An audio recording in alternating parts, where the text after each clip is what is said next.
नमस्कार साथियों, स्वागत है आप सबका अपने चैनल विवेक ओझा ऑफिशियल में। एक बहुत ही महत्वपूर्ण और सेंसिटिव मुद्दे पर आज चर्चा करेंगे।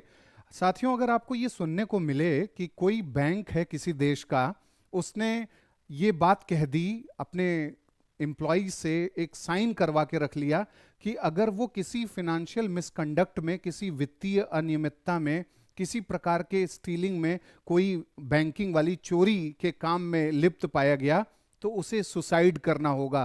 तो शायद आप चौंक जाएं कि ये कौन सा वर्क कल्चर है, ये कौन सा बैंकिंग नॉर्म है, ये कौन सा बैंकिंग एथिकल कल्चर है जिसके माध्यम से किसी भी व्यक्ति को जो इस तरीके का काम करेगा उसे सुसाइड करने के लिए बाध्य किया जा रहा है। क्या ग्लोबल लेवल पे इस तरीके की बातें एक अलग प्रकार की छाप नहीं छोड़ेंगी? इसका क्या इम्पैक्ट होगा अलग अलग देशों में? क्योंकि बहुत से ऐसे देश हैं जहां पर ब्लैक मनी, मनी लॉन्ड्रिंग, जो फिनेंशियल इरेगुलरिटी वाले काम होते हैं, उन सब में तमाम लोग इन्वॉल्व हैं और उनके खिलाफ कोई कठोर कार्रवाई नहीं की जाती है। पनिशमेंट का लेवल बहुत लो रहता है। तो ये जो बैंक है जापान का, उसने, शिकोकू नाम का बैंक है, उसने ये निर्णय लिया कि ऐसे लोगों को एक जो है ब्लड ओथ डॉक्यूमेंट पर साइन करना होगा और 23 ऐसे लोग हैं इस बैंक के जिन्होंने उस पर साइन भी कर दिया है। और उसके साथ साथ जो बैंक का प्रेसिडेंट है उसने भी उस पर साइन किया है कि अगर वो किसी स्टीलिंग में, बैंकिंग चोरी में, वित्तीय चोरी में पकड़ा गया तो वो सुसाइड कर लेगा। तो इस तरीके से ये एक बहुत बड़ा बहस छिड़ गया है कि ये कहाँ तक जस्टिफाइड है, कहाँ तक एथिकल है।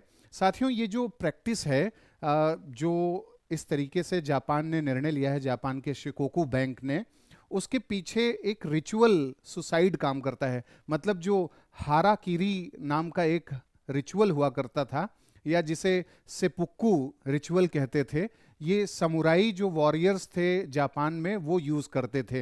यानी जो समुराई योद्धा थे, जब वो कोई युद्ध हार जाते थे या उनका जो सम्मान है उसमें कोई कमी आ जाती थी, तो वो एक रिचुअल के रूप में सुसाइड कर लेते थे। और इस प्रैक्टिस को हाराकीरी या सेपुक्कू रिचुअल कहते थे। इसी सेपुक्कू रिचुअल को फॉलो करते हुए शिकोकू जो बैंक है जापान का, उसने ये निर्णय लिया है। अब साथियों, बात ये उठती है कि भारत जैसे देश में क्या करना चाहिए।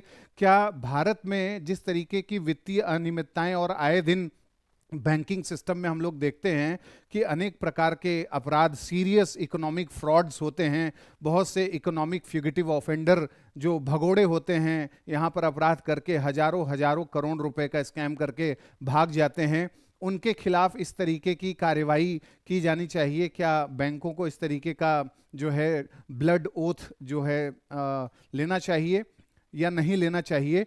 इस मुद्दे पर अगर हम भारत के संदर्भ में बात करें तो बैंकिंग जो रिस्पॉन्सिबिलिटीज़ हैं वो बहुत उनका जो नॉर्म्स है वो बहुत ही लचीला है, बहुत अप टू मार्क नहीं है।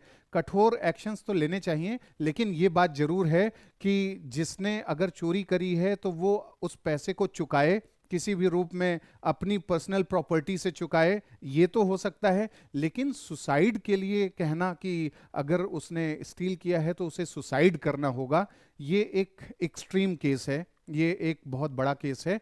और इस मामले में क्या रिपरकशंस और क्या प्रभाव आएंगे ये बाद में ही पता चलेगा। साथियों, आपका क्या विचार है इस मुद्दे पर? आप हमें कमेंट बॉक्स में बताएं। अगले कार्यक्रम में फिर से मिलेंगे। इजाजत दीजिए। नमस्कार।